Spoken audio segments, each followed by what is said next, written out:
और कितना भीषण ये हादसा हो सकता था, इसको समझने के लिए रिटायर्ड एयर कमोडोर हमारे साथ जुड़ गए हैं। मैं उनका रुख करना चाहूंगा।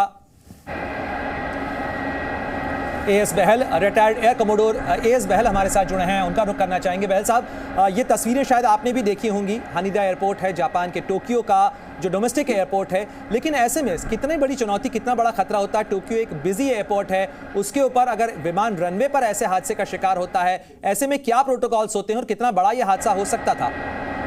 देखिए, सबसे पहले चीज तो होती है कि ये विंटर के मंथ है, इसमें विजिबिलिटी भी कम रहती है और फॉग आता जाता रहता है। और खासकर जो जापान के एरियाज में है वहाँ पे फॉग भी काफी रहता है और विजिबिलिटी कम रहती है। तो कभी ना कभी ऐसे सिचुएशन जरूर हो जाते हैं कि दो जहाज जो है अगर प्रोटोकॉल फॉलो ना हो रहा हो और एयर ट्रैफिक कंट्रोल के ऑर्डर्स को मिसरीड कर लें या मिसअंडरस्टैंड कर लें, तो वो एक दूसरे से कोलाइड कर सकते हैं, जिससे इतना बड़ा हादसा हो सकता है। लेकिन इस हादसे के अंदर 379 के करीब पैसेंजर्स को सेफली निकाल दिया गया। जैसे ही ये पता चलता है तो air traffic control tower, fire engine और फायर टेंडर्स आसपास में ही होते हैं, उनको इमीडिएटली इन्फॉर्म किया जाता है और वो इमीडिएटली वहाँ पहुंच जाते हैं और 2 या 3 मिनट के अंदर वहाँ पहुंच जाते हैं और इसके ऊपर फायर फाइटिंग ऑपरेशन शुरू कर देते हैं। तो लेकिन इसमें पैसेंजर्स को इवैक्यूएट। कमोडोर बहल, आपसे ये भी समझना चाहेंगे कि ऐसे में कितनी बड़ी चुनौती होती है यात्रियों को, लोगों को सुरक्षित निकालना, क्योंकि वक्त कम होता है, विमान जल रहा है, वो टारमैक पर ही है और उसी समय सारा ऑपरेशन भी कंप्लीट करना है, साथ ही आग को भी बुझाना है। जी बिल्कुल आपने सही कहा। अगर आप देखिए, कभी भी आपने फ्लाइट के अंदर ट्रैवल किया होता है, बहुत सारे पैसेंजर्स और खासकर ये तो 380 के करीब थे, तो वो सारे के सारे छोटी सी स्पेस के अंदर होते हैं और एक छोटे से कॉरिडोर से उनको निकलना होता है और इमरजेंसी एग्जिट होती है, चाहे वो सबको बताया जाता है, ब्रीफ भी किया जाता है, लेकिन जब आग लगी हो तो कुछ ऐसी एग्जिट होती है वो नहीं उसके ऊपर एक्सेस किया जा सकता, तो कुछ ही एग्जिट से बाकी सबको निकाला जाए और सब अपनी जान बचाने के चक्कर में होते हैं। तो वहीं से ऑर्डर लेके आना, उनको वहां से निकालना, जो स्लाइड्स आती हैं एयरक्राफ्ट के डोर से लेकर विंग के ऊपर या उसके बाहर टेल की तरफ, तो वहां से नीचे उतारना और उनको सेफ एरियाज में लेके जाना। और कभी भी प्लेन एक्सप्लोड कर सकता है क्योंकि प्लेन जो होता है वो फ्यूल से भरा होता है, तो और अगर आग फ्यूल तक पहुंच गई तो पूरा का पूरा एक्सप्लोड कर सकता है। तो कहीं ना कहीं ये बहुत बड़ी चुनौती होती है और यहीं पर जो क्रू है, खासकर जो एयर हॉस्टेस होते हैं, एयर हॉस्टेसेस होते हैं, उनका बहुत बड़ा रोल होता है और कैप्टन जो होता है एयरक्राफ्ट का, उसका बहुत बड़ा रोल होता है और जो इमरजेंसी सर्विसेज है वहाँ पे एयर ट्रैफिक कंट्रोल के साथ जो लिंक होते हैं, उनका बहुत बड़ा रोल। कमोडोर बहल, ऐसे में जो पायलट की चुनौती होती है वो भी काफी महत्वपूर्ण होती है, जिसका जिक्र आप भी कर रहे हैं। कहा जा सकता है कि इस हादसे के बाद पायलट की भी एक कौशल था कि उसने यात्रियों को निकल जाने के लिए उसको इतना सेफ बनाए रखा ताकि यात्रियों को निकालने का जो ऑपरेशन है वो कंप्लीट हो सके और साथ ही जो आसपास विमान खड़े हुए हैं टारमैक के ऊपर, उनसे ये कोलाइड न करे। जी बिल्कुल, आप सही कह रहे हैं। ऐसे ही हादसे से मैं भी गुजर चुका हूँ, जिसकी वजह से मुझे अवार्ड मिला था, गैलेंट्री अवार्ड मिला था।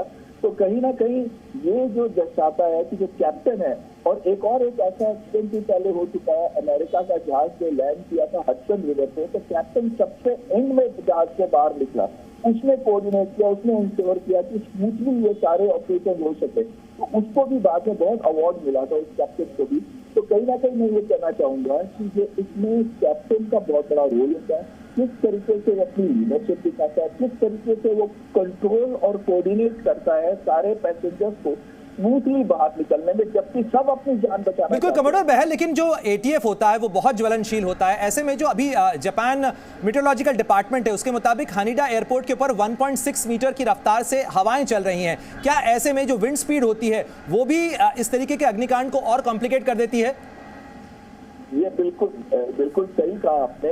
जो आग जल रही है, जब आग लगी होती है, और खासकर एटीएफ की बात आपने की, एविएशन टर्बाइन फ्यूल, वो केरोसिन की तरह होता है, यानी कि बहुत ही जल्दी जिसको आग लग सकती है। तो वो जब हवाएं चलती है तो एक तरीके से वो कभी हेल्प भी कर सकती है और कभी उसको अगेंस्ट की जा सकती है, खासकर उस एरिया में ले जाए जहाँ पे फ्यूल है, और अगर हवाएं उस तरफ उड़ रही है तो वो फ्यूल को और भड़काती है और आग एक्सप्लोजन में भी कन्वर्ट हो सकती है। आपने बिल्कुल सही बोला। कमोडोर बहल, ये A350 विमान बताया जा रहा है, एक बड़ा यात्री विमान है। इसके अंदर जाहिर तौर पर 300 से ज़्यादा, 350 से ज़्यादा इसके अंदर यात्री सवार थे। तो ऐसे में जो फायर टेंडर्स होते हैं, फायर ट्रक्स होते हैं, उनको इस तरीके की आग पर काबू पाने के लिए कितनी मशक्कत करनी पड़ती है, अगर आप इसका कुछ अंदाज़ा बता सकें। जी बिल्कुल, क्योंकि ये मैं पर्सनली भी करता हूँ, जिसके लिए जैसे मैं आपको पहले बता रहा था कि मुझे गैलेंट्री अवार्ड भी भारतीय वायुसेना ने दिया था।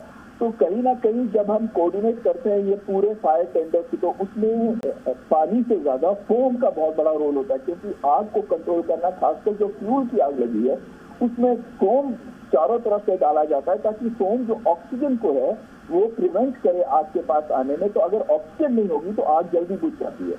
तो वो उसके ऊपर फोकस होता है कि कितनी जल्दी उस जगह जाके, कितने चारों तरफ से किस तरीके से जो सोर्स ऑफ फायर है उसके ऊपर कैसे फोम डाला जाए।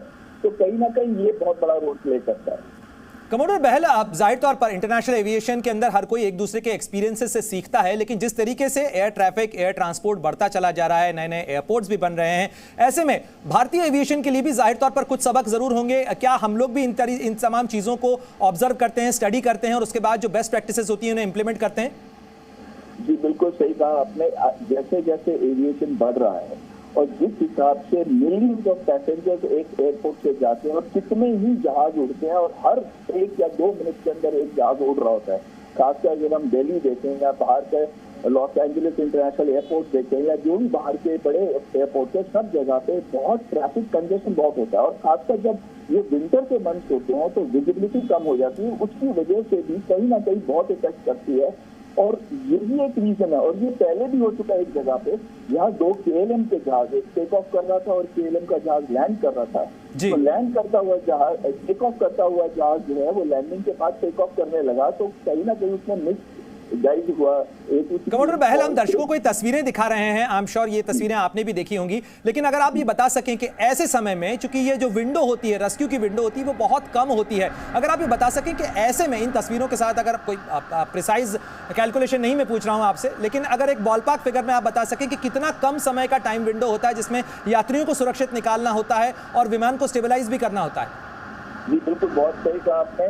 जो विंडो है, क्योंकि ये आग, जब ये आग लगनी शुरू होती है एयरक्राफ्ट के स्ट्रक्चर के अंदर, और कई स्ट्रक्चर इनफ्लेमेबल होते हैं और कई नहीं होते, लेकिन जो इनफ्लेमेबल स्ट्रक्चर है वो सबसे पहले कैच करते हैं, जैसे रबर हो गया या कोई और चीज होगी, वो बहुत जल्दी कैच करती है फायर। और जब वो कैच करती है तो जो छोटे छोटे पीस होते हैं मेटालिक, वो चारों तरफ जाते हैं, प्रोजेक्टाइल की तरह साफ निकल के जाते हैं। तो कहीं ना कहीं ये बहुत बड़ा इंपॉर्टेंट रोल प्ले करता है फायर फाइटिंग के अंदर, क्योंकि फायर फाइटर जो खड़े हैं उनके, चूंकि आपने इस तरीके के ऑपरेशन देखे हैं कमोडोर बहल, ये लेकिन जरा बताइएगा कि ऐसे में किस रास्ते से निकाला जाता है, कैसे ये डिप्लॉयमेंट किया जाता है कि यात्रियों को सुरक्षित निकाला जा सके, क्योंकि विमान में आग लगी हुई है, विमान रनवे पर है और कई बार विमान मोमेंटम में है। जी बिल्कुल, तो जब मोमेंटम में, तो खैर जब ये क्रैश होता है तो जहाज कहीं ना कहीं, अगर सपोज कॉलिजन हो या कोई भी रीजन हो, तो कहीं ना कहीं एयरक्राफ्ट स्टेशनरी हो चुका होता है। अब जो डोर्स हैं वो डिपेंड करता है कि कितना बड़ा जहाज है, उस हिसाब से 4, 8, 6 या 8 डोर्स होते हैं, इमरजेंसी डोर्स, और उसी के द्वारा ही ले आया सकता है। अगर आप ये पिक्चरें देखें तो आगे कुछ डोर जो है वो उसका इस्तेमाल शायद वो नहीं कर पा रहे होंगे, और बीच वाली और जो एंड की डोर्स हैं, टेल की डोर्स हैं, उन्हीं का इस्तेमाल किया है। तो इसी वजह से तो कोऑर्डिनेट करना पड़ता है सबके कैप्टन को कि कैसे ऑर्डरली फैशन के साथ उनको बाहर निकाला जाए। और ये विंडो बहुत कम होती है, इस विंडो मतलब कुछ ही मिनट का समय होता है जिसके अंदर या तो पैसेंजर को बाहर निकाला जाए, और पैसेंजर चाहते हैं कि अपना जो उनका इम्पोर्टेंट सामान है, लैपटॉप वगैरह, वो निकाल के लेके निकले बाहर। लेकिन ऐसे समय में उनको एनकरेज करना पड़ता है कि आप पहले निकलिए, ऑर्डरली निकलिए। अगर धक्का मुक्की शुरू हो गई तो फिर अगेन उसमें ज्यादा टाइम। बिल्कुल कमोडोर बहर, ये तो हुई बात पायलट्स की या जो ऑनबोर्ड पैसेंजर्स हैं उनकी, लेकिन इस समय एटीसी की जो भूमिका होती है वो भी बहुत महत्वपूर्ण होती है। अगर एटीसी के लिहाज से कहा जाए, क्योंकि पायलट को तो बहुत सारी जानकारी नहीं होती कि टारमेक पे और कौन कौन से जो बेस में जहाज हैं वो कौन है, कितनी दूरी पर है। एटीसी के लिहाज से अगर मैं पूछूं आपसे कि एटीसी के लिए कितना कॉम्प्लेक्स होता है ऐसे किसी ऑपरेशन को हैंडल करना किसी हादसे के दौरान? जी बिल्कुल, एयर ट्रैफिक कंट्रोल एक नर्व सेंटर होता है, उसके पास मीन्स ऑफ कम्युनिकेशन है पायलट से बात करने के लिए भी, और टेलीफोनिक एंड दूसरे मीन्स है वॉकी टॉकी की जैसे, जिससे वो फायर टेंडर्स और जो फायर सिस्टम है पूरा उसको कंट्रोल करने के लिए। तो वो अगर उसको सिचुएशन एकदम क्लियर हो तो बहुत ही जल्दी वो ये पूरा का पूरा एक्शन जो है ऑपरेशन को कोऑर्डिनेट कर सकता है। यहीं पे आके जो एयर ट्रैफिक कंट्रोलर है उसका बहुत बड़ा रोल है, और वो अगर वो फास्ट नहीं है, कुछ नहीं है, तो ये जो विंडो है 2-3 मिनट की, उसके अंदर ही अगर उसने नहीं बचाया तो उसने कॉल्स नहीं किए, प्रॉपर फायर टेंडर नहीं पहुंचे, उधर से इमरजेंसी सर्विसेज और नहीं पहुंची, एम्बुलेंसेज नहीं पहुंची, तो बहुत मुश्किल आता है। तो आपकी बात बिल्कुल सही है, एयर ट्रैफिक कंट्रोल जो है वो एक नर्व सेंटर है, कैप्टन जो है वो एक नर्व सेंटर है, और जो एयर हॉस्टेसेस है वो तीसरे नर्व सेंटर, और फायर फाइटर्स चौथे नर्व सेंटर है इसके अंदर। शुक्रिया तमाम जानकारी के लिए और ये सारा पर्सपेक्टिव हमसे शेयर करने के लिए।